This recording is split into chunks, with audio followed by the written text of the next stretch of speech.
Hello, this is Property Matters, a weekly catch-up on the world of property, supported by Fairview International Property Consultancy and auctionproperty.co.uk. And we're live every Sunday from 10 a.m, YouTube, Facebook, LinkedIn, and our website, propertymatterstv.co.uk. If you're watching on the website, get involved with the chat as well, of course, and also leave us a Google review. And you can also get involved on social media as well. Any topics for us, email address is hello@propertymatterstv.co.uk. If you don't have time to listen live on a Sunday, you can take us on the move with a podcast available at all those platforms on the other side of the screen. We're also live on Dilsey Radio across the week as well. Welcome, Joe, property expert for the week, as always. Good morning, Paul. Good morning to all our viewers and listeners. I try and do my best as a property expert. Well, let's see. Let's test you on this one this week, because we're talking about leasehold issues. This is something reported to the BBC this week, I noted. The skyrocketing charges faced by tenants and residents for the service element of their monthly bills amount to an industrial-scale scandal, says a support group to the BBC. They have spoken to some of the Londoners who now fear losing their homes because the charges, the amounts that go towards the upkeep of the building and the other communal areas, have soared by hundreds of pounds a month in the space of a few years. So they talked to Patrick Duffy, who's on the screen, and he bought his two-bedroom flat with his partner in 2017 under a shared ownership scheme run by a company called One Housing. They're a housing association. Mr. Duffy says that they were once optimistic about the future, now feel that their dream has collapsed around them. They own 60% of the property in Dalston, East London. That's a flat, and he says their monthly service charge went up from £94 a month to £515 by April 2023, and 2 weeks ago he was informed that it would rise again to £646 a month. And he says, obviously, with mortgage rates going up dramatically, this has hit them very hard. He says the worst thing about it is that we have no options, and they're also not willing to help us in any way. We've put our house on the market, but because of the service charge, our property is not desirable, so we can't sell our flat and we can't afford to live in it. Pretty scandalous. Yes, this is it is scandalous. So some years back, this was a new thing that came in. So just to wind back history, there was no such thing as exorbitant service charges. There was some case a peppercorn rent, and in some cases a ground rent of maybe £50 a year. And so just to offer all the comparisons, if you have a masonette, so it's just the two properties, the ground floor and the first, a lease and a ground rent, that may be peppercorn or perhaps around £50. When they started to build these blocks of flats, and obviously housing associations and all the other developers got involved, what happened was that obviously nobody wanted to take the blame at the time for maintenance and service charges and the ground rents and so forth. So they decided that they would all sort of pull together and work out a figure that escalate according to years to a point where it became unattainable. And more recently, with the combination of the fascias, the cladding situation that happened, that combined with the service charges and of course the ground rents, has meant that there's a lot of properties that just cannot be sold, or if they are going to be sold, they will be sold to cash purchasers on the basis that they will then take up the difference. Now the service charge element of it has escalated to above and beyond, and that has as this person says, that deterred people from buying. Because once they see the lease, and so when they first bought them, Paul, they bought them obviously from a housing association, and everybody's anxious to get on the market, first step on the run of the ladder, and they buy the dream. So they buy the dream and they sign to pretty much anything and everything that goes, without perhaps even sometimes taking stock, thinking, oh well, that's okay, I can afford that, I can afford this. And then of course over the last year or so, a combination of mortgages and of course the cost of living has all gone up, all the utilities have gone up. Then these things start to highlight that another £200-300 a month that is going out towards service charges is now above and beyond. To make matters worse for these people, it's probably not so annoying if the service charges actually meant that they were living in very clean, up-to-date, modern facilities. The chances are they've got tenants in them who have got bicycles, and it just turns into a bit of a disaster zone. So that kind of really hits it even harder. So imagine yourself saying, okay, well, I bought this nice property. I have got a percentage with the housing association, or perhaps bought 100% of it. You can't always say how your neighbors are going to be in those things. And when the neighbors come in and start to leave the shopping around, or leave the bicycles, the pushchairs, and tools, builders will find somewhere to put their tools, start storing the whole communal area, which is what the service charges is all about, to make sure that all the communal areas are dealt with, are actually not dealt with. So therefore, it becomes really a drag to say, well, actually, I'm paying 200 and 300 pounds a month towards these service charges, and look at the state of the property. It's just not worth doing it. And that then, you can imagine, it puts the hair on your back up, and you start thinking, well, I'm not going to do that anymore. The problem is the contract is tied, and that then means that when people are trying to sell those properties, new buyers are looking at not just the cost of the service charges, but also the state of the property. And the two combination, that means that they just think, well, actually, you know what? I don't want to pay this for this. I don't want this to happen. And then they had the ground rent issues. The ground rent issues were escalated. There used to be a standard ground rent, maybe every 30 years or every 20 years it would go up. Now they linked it all to sort of some system that says, every 5 years or 10 years it's going to go up because of the RPI, that sort of rate that they want to sort of link it to. So, that's what made these properties unsaleable. And I totally sympathise with people that are in there that have signed up to these things and perhaps who weren't done. But think, if everything else can change, then freeholders should also consider making some changes accordingly. But he's absolutely right that it's set in stone, and you just can't shift it. You're absolutely right. The question about the upkeep of the building and the maintenance of the building was questioned as part of this, for this high fee that they're charging. And of course, once you take this on, you've got no cap on the charges, and usually paying them is a condition of the lease. So you've got very little wriggle room, as you say. And it seems that these services are sublet from a company like One Housing into a managing agent who literally looks after this and then puts the charge to One Housing, and they claim that they don't make any profit from the service charge whatsoever. Do you think that this was... because I go back to when they bought the property, and the solicitor saying to them, well, you do realise you've got these service charges to pay. Do you think that they were made aware that they could go up like this? Or do you think it was just, well, it's going to be £94 a month and therefore you should be able to afford that? Because you wonder where their advice was.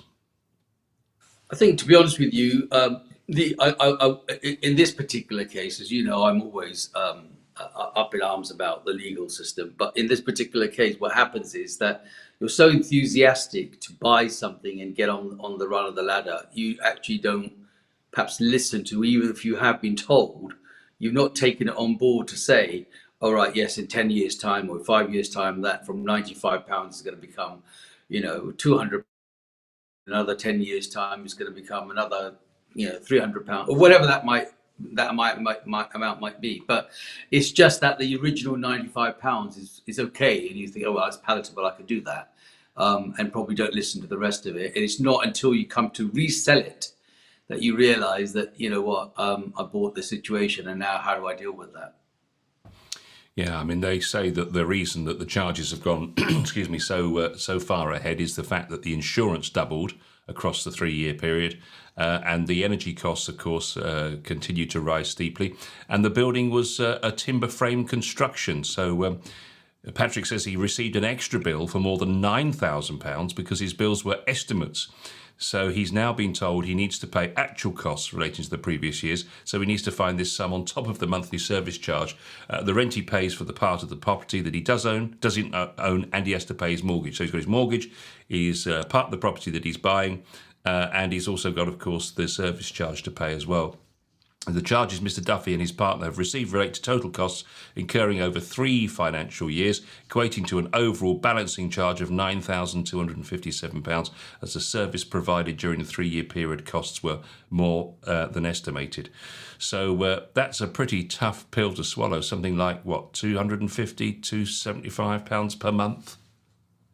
Yes, that's what's said. The problem with these service charges are that they individually charge people anything between 250 and 300 per flat. So if you had 100 flats in a block, or even 20 flats, it's a good amount of money that they're getting. So, to say that they don't make a profit is probably an understatement. They make plenty of money. On top of all of this, just to add more fuel to the fire, on top of all of this, every time somebody wants some information, so the housing association or the subsidiary that is managing it, or another company, will send you up-to-date bills and service costs and so forth. Whether they've done it or not, you just got to believe them that they have, because that's what they tend to do. I've been in that situation where the landlord has turned around and said, just, these are service charges and so forth. And I'm asking, what did you do for that? Because I know that they actually haven't done anything, or they made a small repair to a roof. Well, you and I would know that if you had a small repair to a roof, it's not going to amount to £3,000 or whatever it is. But they will escalate that cost to such a point that £3,000 per flat means there's £9,000 worth of service charges for something that may be only 100, maybe 200. Let's say even it's £500. It's not huge, so they make a huge amount of profit. And to make matters worse, if you don't keep your information together and you do decide to sell, then when the solicitor applies to the landlord or to the managing agents for a copy of the statements, they will charge you another £150 admin cost to provide you copies of the documents that you've already been given, but you chose not to keep. So, to say that they don't make money is absolutely a lie. They make plenty of money, and that's why they're in it. Why would anybody, become a landlord and provide the services and so forth and not make money? I mean, nobody does anything for free. We know, and certainly landlords are not going to do anything for free. So, that's a huge issue, and it only came up probably in the last, I would say, 20, 25 years, especially when, probably more 20 than 25, when places like Canary Wharf, all around there, they started to build all these modern fancy blocks. People went and bought into them, bought the idea of being in London, bought the idea of being on near the tube station, etc., but didn't bargain for all the problems that they are now having. And that includes, obviously, apart from the quality of the service charge, and the quality of the workmanship that apparently that service charge is providing, it's then also added the cladding issue, which has been an ongoing thing, as we have discussed many times on our program. And so that combination has meant that there are lots of people that are just now stuck and cannot shift from there. Yeah, as the law stands, it says that leaseholders have a right to ask for the paperwork or receipts showing how the service charge was spent. But it seems that with some of these agencies, or these associations rather, that they are very reluctant to bring forth the paperwork. And one has to question, I guess, the managing agent in the middle of all this, because they're just, writing their own checks effectively, it seems. Yes, that's what I said. The problem is that so as an agent or as an auctioneer, I would go into a property and I try and look at it through the eyes of the potential buyer. And to be honest with you, there are places that even you wouldn't, you probably wouldn't let your cat or your dog live in half of these places, and yet people are paying service charges for a so-called service to provide, security, cleanliness, even communal lights and bulbs and all that kind of stuff. And they are just not, they're not done, but they do charge them, and as part of a lease contract, you're obligated to make those payments. So I fully empathise with them that they, are being sold a pup under the circumstances, but unfortunately, enthusiasm was there when they bought the property, and probably didn't really take heed of the small print. They spoke to Michael, the BBC, about he's a retired person and he faced a monthly service charge of £483 a month. He said he was stunned to receive a letter last summer asking for an extra £3,777 on top of the fees he'd already been charged as a result of an incorrect bill 2 years earlier. He owns 35% of a flat in Stratford, East London, and rents the remainder, saying he had to pay one housing more than £8,000 for charges last year and was only able to find the extra money by cancelling dental surgery and a holiday. He says he recently received correspondence indicating that in future he'll have to pay £540 a month in rent with a service charge of £560 a month. Michael says this is the first time the service charge has been calculated as higher than his rent, adding that when he moved in, the service charge amounted to 25% of the cost of the rent. He says he's put in several complaints and a freedom of information request to try and get breakdowns in detail of what the charges were for, and added that he and his neighbours have been asking to see invoices for 5 years but haven't been given anything. So that's quite something, isn't it? The service charge is more than the rent. That's got to be wrong. Oh, totally, and that's the problem. This is what I'm saying. The management companies that handle these blocks are making money, and of course they're making money on the back of these people that can't then sell.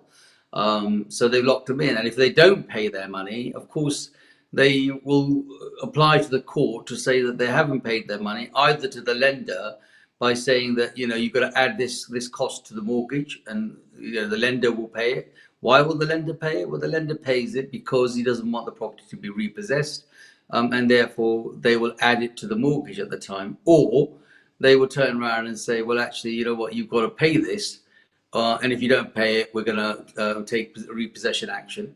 And that's another sort of bully tactic that comes in, because if they take it as a repossession, then of course they will be probably reselling it at a colossal amount, and they've had a gain for free because someone's actually ended up having to pay that mortgage. So yeah, it's a little bit of a trap, and it's really unfortunate that people are suffering with this. But I would go to the point that they should have taken and read the legal side of it first. The problem is they're in it, so the question is, how do you get out of it? Obviously, they can pull together and take the matter to court, and maybe the court will look at it. But the cost of that will far outweigh staying put, for what it's worth. And yes, when you're doing a housing association, you have a portion of it that you're renting and a portion of it that you own. So you're stuck between the two, because basically, if you don't pay the mortgage, you're going to get repossessed, and if you don't pay the housing association, they're going to kick you out. So that's the problem that we have in this particular type of lease structure. And now, our mate, Mr. Gove, has been trying to do the levelling up, where he wants to, give new leases at 999 years and peppercorn rents and so forth, and try and reduce that so that basically landlords or freeholders don't get those benefits. But he hasn't come up with a solution for all these other people that are actually stuck in the system. There is a group called the Social Housing Action Campaign. They're a lobbying group for housing residents that campaigns for lower service charges and an end to what it calls the abuse of the charges. She said, this is Suzanne Mooner, who runs the organisation, she said she's heard of landlords charging for services that they've not been providing. Tenants and residents charged for the maintenance of public parks. Charging residents for council services is actually quite common. Residents are being charged for a concierge when there is no concierge, and buildings without a lift are being charged lift maintenance. The Residents Freehold Association, a trade body representing freeholders, says a service charge is an important part of maintaining a building, but that more regulation is needed of the managing agents that do the work, because this is, as we've been saying, an unregulated sector. So you and I could set up a managing agent service tomorrow, and we could be the biggest crooks in the world, and we could literally go and do what we want. Yes, that's the point. It isn't regulated. It is a structure that is created by somebody else, and they can actually make the charges and the cost as they go along. And which is why I'm saying that many a time I've gone to buildings and realised that there's nothing. And I'm sure we all have. Loads of people go visit their friends or whatever it is, or do deliveries, and you'll find that some of those buildings are not buildings that you you find fit to even walk through, let alone live upstairs into. But they will charge you for those service charges. And as you can see, and you've pointed out that people haven't been able to even get the invoices for the work that has been done, and by whom, because you could then go back to that person at least and say, well, actually, when did you last do this, and who instructed you? But nobody wants to sort of own up to that situation, so they are stuck with that, and it is very unfortunate. But I think you've got to continue the fight, and I'm sure they will win at the end. Well, the National Leasehold Campaign has welcomed an update from the Competition and Markets Authority on this matter. The not-for-profit organisation says the road to get to this point has been long and progress has been slow, but they're pleased that the CMA have continued to work on this huge consumer issue. It's galvanised leaseholders to submit evidence to the CMA over many years, and the founder of the organisation says whilst the emphasis for the CMA investigation has focused on doubling ground rents, it's evident that the consumer champion also shares our significant concerns regarding RPI escalating ground rents. Escalating ground rents have led to leaseholders experiencing issues with selling and mortgaging properties, resulting in them being trapped, unable to sell or move on with their lives, putting them in impossible situations. At an RPI increase of 3.7% per annum over 20 years, an RPI escalating clause produces an increase equivalent to a 20-year doubling clause. So it's the RPI perhaps that they're putting on as well, on top of the cost of everything escalating with the insurance. So it's clear that this wider national campaign, and indeed the Competition and Markets Authority, look like slow progress, but they're getting involved. Yes, like I said, it'll be a bit of a teeth-pulling exercise, but you've got to persist on it, because at the end of the day, the result could be positive, and it will be well worth the fight. And I've known of these situations, and of course, as a seller, as a seller's agent, we find it hard to then sell this on, and sometimes it's not even worth taking the instruction, primarily because you're going to be wasting a lot of time and energy on something that it's actually not going to sell because of all these issues. So they are caught in a trap, really, and the only way to get out of that is to continue to fight. The lady that formed the NLC said she bought a new build Taylor Wimpey home with a £295 ground rent that doubled every 10 years. And despite having purchased her freehold after years of stress and escaping the leasehold nightmare herself, she is frustrated by the glacial pace to convert 10-year doublers to a flat ground rent. She explained it is now over 2 years since the developers and freeholders that created and brought the freeholds of the houses on my estate, they agreed undertakings with the CMA to convert doublers and former doublers back to the original £295 ground rent. Government may think that this is all over, but 2 years on from the CMA undertakings, my neighbours are still paying high ground rents, and I'm incredibly frustrated by the lack of progress.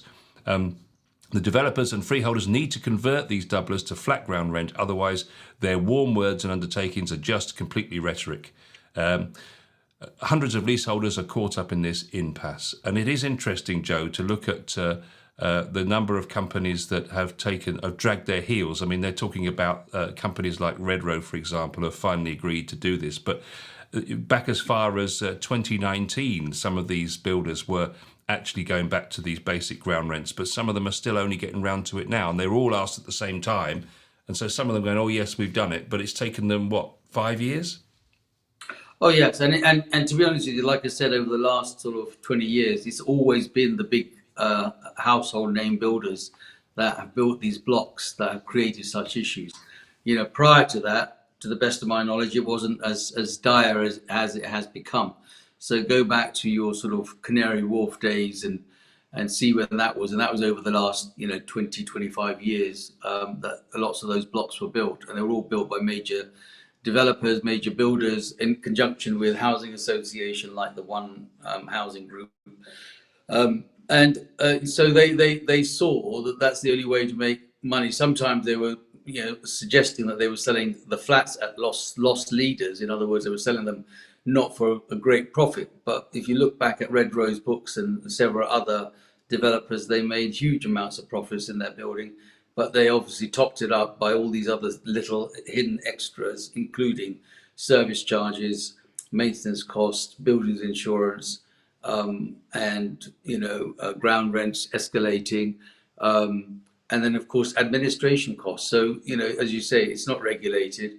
it was almost like, let's see what we can get away with, and got away with it as long as they can. But the real thing came to highlight probably more since the cladding issue came, because all of a sudden everybody wanted to sort of say, look, I've got to get it out. And then it was the cladding scenario that caused the problem. Now, we've had that discussion, and I've voiced my thoughts on that, you know, let tenants that buy these properties, these leaseholds, pay insurances. They're made to pay those insurances either through service charges or buildings costs and so forth, or building insurance, which is a combination of these service charges. And I've always felt, and I've said here on our program several times, that it's the insurers that have made colossal amounts of money in this that should have dealt with all, because you've already paid for them. But unfortunately, the reality of it is that nobody wants to stand up and sort of be counted. So unfortunately, the tenant or the leaseholders are always the one that's end up having to pay for it.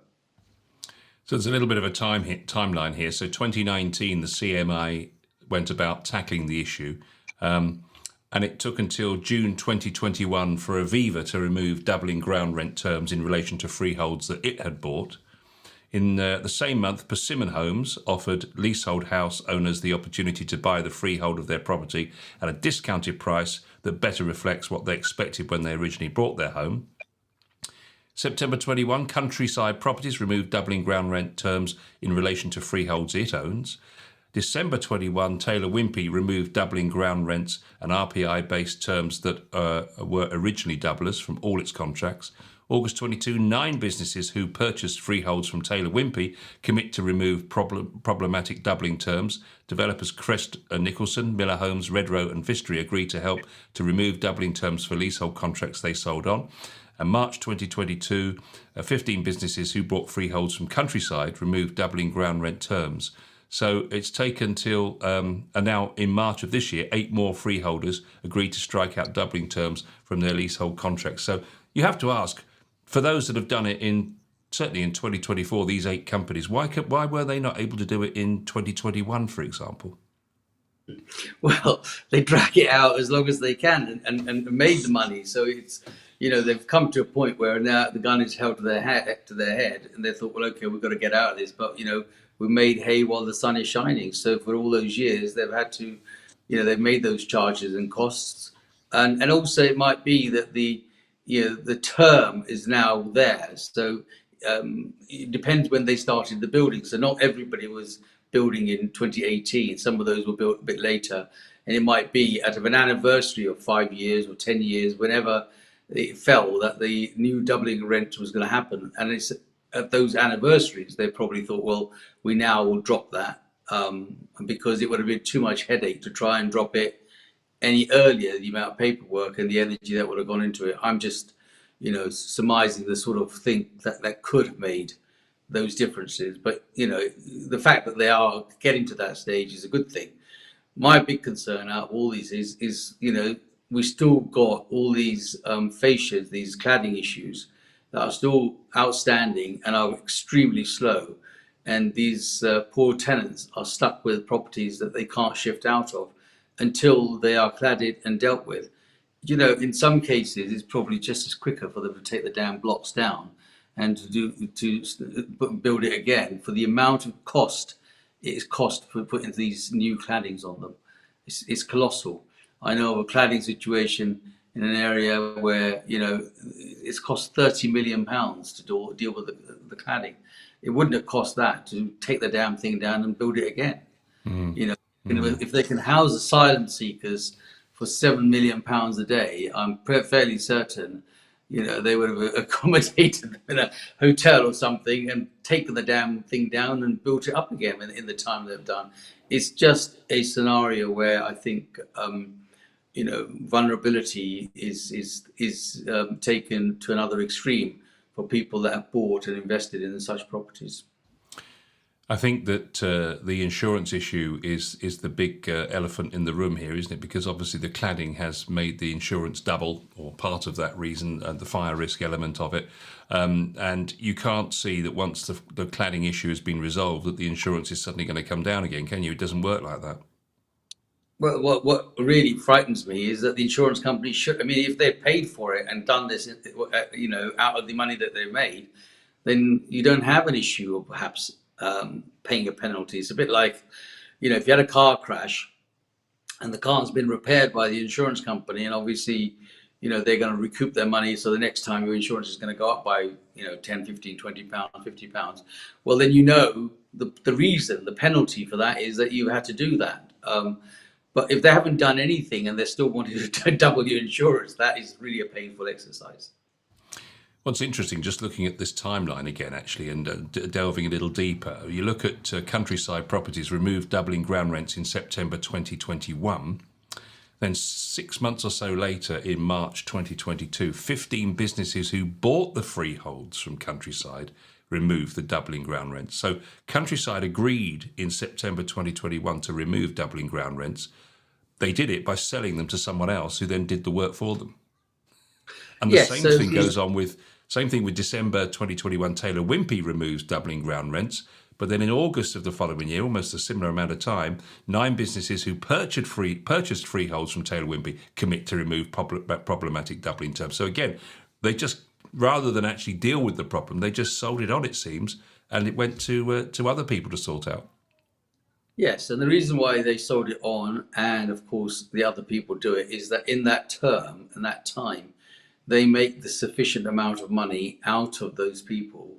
And by buying that time, they've actually paid for it in a different way. So if you had 100 properties and each one was charging, I don't know, hypothetically £250 a month or whatever it is, Taylor Wimpey might have said, like, well, we'll get out of it in 2021, but we've now sold that off to somebody else. So they've said they've done it, but they've sold it to somebody else who still haven't done it. And for another 2 or 3 years, they've collected that rent on the basis that they're going to do it. And then when they've made their money, they've turned around and probably flog it off to somebody else. So, really what they should have done is just given the option back to all of the people that have the lease to say, what we're going to do, instead of selling the whole thing to somebody else, we're gonna actually just deal with this in a different way, and sell the freehold to all of you. That's what they should have done. To wrap this all up then for this week, Joe, the CMA have responded to the government's consultation, because the government, of course, is planning on the Leasehold and Freehold Reform Bill, which hopefully will resolve this issue once and for all, make it law that you can't have these doubling ground rents. And hopefully that will come soon enough, because for the people that certainly the BBC spoke to in this particular article, they've got a very painful situation where they can't afford to live in their property and they can't afford to sell it either. And there's where we will leave it for this week, Joe. So thank you ever so much, as always, for your wisdom on a tricky issue of leaseholds and the bombshell that many people are facing, particularly in cities like London. And we'll be back with another Property Matters very soon, right here.